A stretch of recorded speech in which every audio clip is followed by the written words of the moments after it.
नमस्कार साथियों, स्वागत है आपका आपके अपने यूट्यूब चैनल DNU की टीच में। दोस्तों, आज मैं आपको क्लास 10th मैथ के IMP क्वेश्चंस बताने जा रहा हूं। तो दोस्तों, मैं आपको इस क्वेश्चंस का पूरा सॉल्यूशन बताऊंगा, तो आप इसको किस तरह से हल कर सकते हैं। तो आपका क्वेश्चन है 5 संतरे और 3 सेबों का मूल्य 35 रुपये तथा 2 संतरे और 4 सेबों का मूल्य 28 रुपये है, तब एक संतरा तथा एक सेब का मूल्य ज्ञात कीजिए। तो हमें 5 संतरे और 3 सेबों का मूल्य दे रखा है 35 रुपये तथा हमें 2 संतरा और 4 सेबों का मूल्य दे रखा है 28 रुपये। तो हमें एक संतरा और एक सेब का मूल्य हमें निकालना है। ठीक है, तो दोस्तों, अगर आप इस चैनल पर नए हो तो चैनल को सब्सक्राइब कर लें और बेल आइकन को प्रेस कर लें, जिससे आपको आने वाली सभी इंपॉर्टेंट वीडियो की नोटिफिकेशन मिल सके। तो अब हम देख लेते हैं इसका सोल्यूशन कर। ठीक है, तो दोस्तों, मैंने यहाँ पर उत्तर डाल दिया है, तो हल भी डाल सकते हैं। ठीक है, तो दोस्तों, हल डाल दिया है मैंने यहाँ पर। तो अब हम लिखेंगे यहाँ पर माना संतरे का मूल्य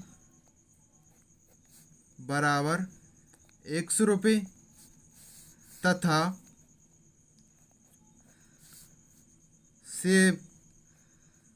सेबों का मूल्य बराबर 22 रुपये। तो मैंने मान लिया संतरे का मूल्य बराबर 100 रुपये और सेब का मूल्य बराबर 12 रुपये। तो दोस्तों, हम इसको इस तरीके से लिख सकते हैं। तो क्योंकि हमें लास्ट में हमें क्या ज्ञात करना है, एक संतरा और एक सेब का मूल्य। तो एक संतरे का मूल्य बराबर 100 रुपये और एक सेब का मूल्य बराबर 22 रुपये। क्योंकि हमें लास्ट में यही ज्ञात करना है, एक संतरे का तथा एक संतरा तथा एक सेब का मूल्य हमें निकालना है, इसलिए हम इस तरीके से इसको मान लिया। ठीक है, तो दोस्तों, अब हम देख लेते हैं इसकी प्रथम शर्त। तो इसकी प्रथम शर्त क्या है, 5 संतरे और 3 सेबों का मूल्य कितना है हमारा 35 रुपये। ठीक है, तो हम लिखेंगे यहाँ पर प्रथम शर्तानुसार। ठीक है, प्रथम शर्तानुसार हम लिख लेते हैं इसको। तो प्रथम शर्त हमारी क्या है, आप यहाँ पर देख सकते हैं। तो 5 संतरे, तो यहाँ पर हमने संतरे का मूल्य कितना माना है 100 रुपये। हमें ने जो संतरे का मूल्य माना है वो कितना माना है 100 रुपये। और हमने जो सेब का मूल्य कितना माना है हमने अभी 22 रुपये। तो संतरे का मूल्य 100 रुपये, तो 1 लिख लिया। ठीक है, और अब आप यहाँ पर देखें सेब का मूल्य। तो सेब का मूल्य क्या माना है 22 रुपये। तो 5 संतरे और 3 सेबों का मूल्य कितना है 35 रुपये। तो इन दोनों को ऐड करके हम 35 लिख लेते हैं। ठीक है, तो इसको हम समीकरण 1 नाम दे देते हैं। अब हम लिख लें द्वितीय शर्तानुसार।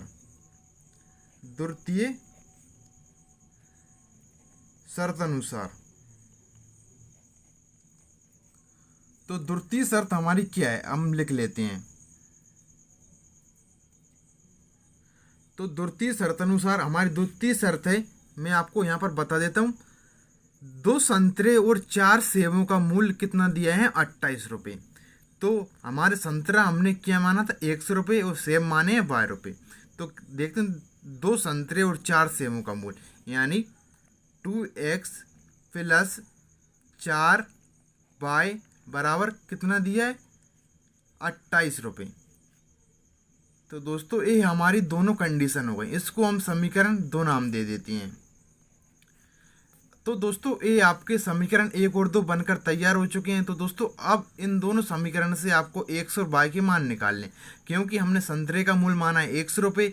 यहाँ पर जो x का मान आएगा वो संतरे का मूल्य है और जो y का मान आएगा वो सेब का मूल्य है। ठीक है, तो दोस्तों, आप इन समीकरण को प्रतिस्थापन से भी हल कर सकते हैं, आप इन समीकरण को विलोपन से भी कर सकते हैं। ठीक है, तो दोस्तों मैं आपको प्रतिस्थापन से हल कर कर बता रहा हूँ इस समीकरण। ठीक है, तो दोस्तों आप विलोपन से कर सकते हैं, जो आपकी बीजगुणन विधि होती है उससे कर सकते हैं, प्रतिस्थापन से करते हैं, जैसी आपकी मर्जी, आपको मात्र x और y के मान निकालने हैं। ठीक है, तो दोस्तों मैं आपको यहाँ से प्रतिस्थापन विधि से समीकरण हल कर रहा हूँ। ठीक है, तो मैं यहाँ पर लिख दूंगा प्रतिस्थापन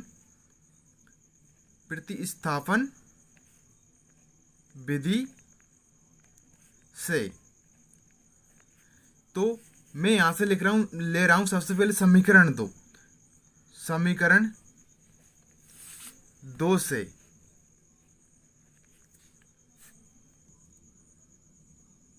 तो हमने ले लिया समीकरण दो से, तो ये आपका समीकरण दो है। ठीक है, तो दोस्तों इसको मैं लिख लेता हूं यहां पर। तो 2x प्लस 4y बराबर 28। ठीक है, दोस्तों यहां से मैं x का मान निकाल रहा हूं। ठीक है, तो 2x बराबर 28, ए प्लस के 4y इधर आएंगे तो किसके हो जाएंगे, माइनस के 4y। आप यहाँ पर लिख सकते हैं चूंकि करके, चूंकि पक्षांतरण करने पर तो यहाँ पर मैंने पक्षांतरण कर दिया। ठीक है, तो यहाँ से जो x का मान आएगा, x बराबर 28 माइनस 4y, और ये आपका 2 है, ये बटे में आ जाएगा। तो x का मान हमारा इतना आया 28 माइनस 4y एकम 2। इसको हम समीकरण 3 नाम दे देते हैं। तो अब मैं यहाँ पर लिखूंगा समीकरण 3 से x का मान समीकरण 1 में रखने पर। दोस्तों आप यहाँ पर ध्यान दें, अगर यहाँ से प्रतिस्थापन विधि से आप यहाँ से समीकरण 2 ले रहे हैं, तो ये आपको मान निकलेगा x या y का, उसको समीकरण 1 में रखेंगे। अगर आप समीकरण 1 से x या y का मान निकालते हैं तो समीकरण आप 2 में रखेंगे। ठीक है, तो जो हमारा x का मान आया था उसको हम समीकरण 1 में रख देते हैं, यानी इस जगह पर रख देते हैं। तो जो आपका 1 से 5 के बाद इस जगह पे हम x का मान रख देते हैं। तो देखते हैं हम रख देते हैं, तो 5, तो x का मान की जगह पे हम रख देते हैं 28 माइनस 4y बटे 2 प्लस 3y बराबर 35। तो ये हमने x की जगह पे इतना मान रख दिया। तो इतना हमारा x का मान रखने पर इतना बनकर आया है। तो 28 माइनस 4y एकम 2, ये हमारा x का मान था, प्लस 3y बराबर 35। तो दोस्तों अब हम इसका एलसीएम ले लेते हैं। ठीक है, तो इसके 3y के बटे में कुछ नहीं है तो 1 मान लेते हैं, तो इसका क्रॉस मल्टीप्लाई होगा। ठीक है, तो 5 ऐसा कैसा हमारा 28 माइनस 4y, और इसका क्रॉस मल्टीप्लाई होगा तो 2 इंटू 3 ये कितने हो जाएंगे, 6y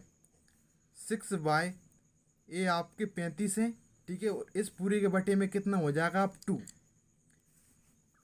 अब हम इसका कोष्टक खोलते हैं, इसका कोष्टक यानी 5 का 28 में गुणा होगा और 5 का 4y में गुणा होगा, माइनस 4y में। ठीक है, तो 28 पंजे होते हैं आपके 140, ये आपका माइनस है। ठीक है, तो माइनस 4y में गुणा होगा तो माइनस 5 इंटू 4, तो 5 चौके 20, तो ये आपके 20y आएंगे। ठीक है, प्लस 6y ये आपके 35, और बटे में आपका चल रहा है 2। ठीक है, तो इस 2 का आप इसमें 3 मल्टीप्लाई होगा, यानी 2 इंटू 35, तो ये आपके 70 हो जाएंगे। देखते हैं, तो 140 माइनस 20y प्लस 6y बराबर 2 का इसके साथ गुणा होगा, तो ये कितने हो जाएंगे, 70। ठीक है, तो आप यहाँ पर ध्यान दें, अब ये आपके माइनस के 20y है, ये आपके प्लस के 6y है, ये यहाँ से माइनस प्लस घटेंगे, तो माइनस के 20y में से प्लस के 6y जाएंगे तो माइनस के 14y बचेंगे यहाँ पर। ठीक है, तो 140 माइनस 14y बराबर 70, तो यहाँ पर माइनस के 14y बराबर 70, इसका पक्षांतरण करने पर ये प्लस के 140 इधर आएंगे तो कितने हो जाएंगे, माइनस के 140 हो जाएंगे। ठीक है, तो माइनस के आपके 14y हैं, ये 70 में से प्लस 70 में से माइनस 140 जाएंगे तो माइनस के 70 बचेंगे, तो इससे माइनस से इस माइनस से कैंसिल हो जाएगा। ठीक है, ये दोनों तरफ बराबर में अगर माइनस होता है ये कैंसिल हो जाता है, ठीक है। ये ऊपर नीचे माइनस होता है तो माइनस से माइनस कैंसिल हो जाता है। तो आप यहाँ पर बाय बराबर 70/14, ठीक है। तो दोस्तों यहाँ से पूरा कैंसिल हो रहा है, 14 पंजे होते हैं 70। तो आप यहाँ पर बाय का मान आ रहा है यहाँ पर 5, ठीक है। इस बाय के मान को हम समीकरण 3 में रख देते हैं, जो हमने समीकरण 3 निकाला था। या आप समीकरण कोई से भी समीकरण में रख सकते हैं इससे, जिससे हमारा एक में भी रख सकते हैं, आप दो में भी रख सकते हैं, जिससे हमारा एक्स का क्लियर मान आ जाएगा। तो मैं समीकरण 3 में रख देता हूँ इस मान को। तो हमारा समीकरण 3 का जो मान आया था, जो आया था 28 माइनस 4y/2, ये हमारा आया था बाय, जो हमारा मान था एक्स का वही मान आया था, ठीक है। तो एक्स बराबर इस बाय की जगह पे, इस बाय की जगह पे मैं मान रख रहा हूँ, ठीक है। तो 28 माइनस 4y इस बाय की जगह पे मैं रखूँगा, जो बाय का मान आया है 5 वो है, ठीक है। तो एक्स बराबर 28 माइनस 4 × 5/2। तो जो हमारा मान आया था वो रख देते हैं, यहाँ पर रख दिया, जो मैंने 5 मान आया था हमारा बाय का। तो जो 28 माइनस ये आपके 5 × 4 करेंगे कितने आएंगे 20/2, यानी बटे में आपका 2 चल रहा है। अब प्लस 28 में से माइनस 20 जाएंगे तो यहाँ पर आपके बचेंगे 8/2, ठीक है। ये 2 से 8 कैंसिल हो रहे हैं, तो 2 चौके 8। यहाँ पर जो एक्स का मान आया है वही 4 आया है, और बाय का मान आया है वो 5 आया है। तो हमें एक संतरा और एक सेब का मूल ज्ञात करना थी। तो हमने संतरे का मूल माना था 100 रुपये। तो हम संतरे का, एक संतरे का मूल बराबर एक्स कितना है यहाँ पर 4। तो एक संतरे का मूल हमारा 4 रुपये निकल कर आया है।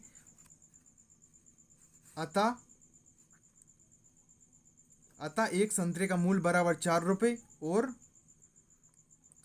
एक सेब का मूल बराबर, तो सेब का मूल माना था हमने 22 रुपये, तो यहाँ पर 22 रुपये। दोस्तों हमें जो एक संतरे का मूल आया है हमारा 4 रुपये, और एक सेब का मूल आया है हमारा 5 रुपये। दोस्तों ये आपका उत्तर है, ठीक है। दोस्तों अगर आपको वीडियो हेल्पफुल लगे तो इस वीडियो को लाइक करें, और आपके जितने ही फ्रेंड हैं आप उन सभी को ये वीडियो अवश्य शेयर करें। तो दोस्तों मैं आपको क्लास 10th मैथ से संबंधित सभी इंपॉर्टेंट वीडियो इस चैनल पर डालूंगा, ठीक है। तो दोस्तों अगर आपने इस चैनल को सब्सक्राइब नहीं किया, सब्सक्राइब कर लें, और नोटिफिकेशन बेल को अवश्य प्रेस कर लें, जिससे आपको आने वाली सभी वीडियो की नोटिफिकेशन मिल सके। तो दोस्तों मिलते हैं नेक्स्ट वीडियो में नेक्स्ट क्वेश्चन के साथ। Thank you.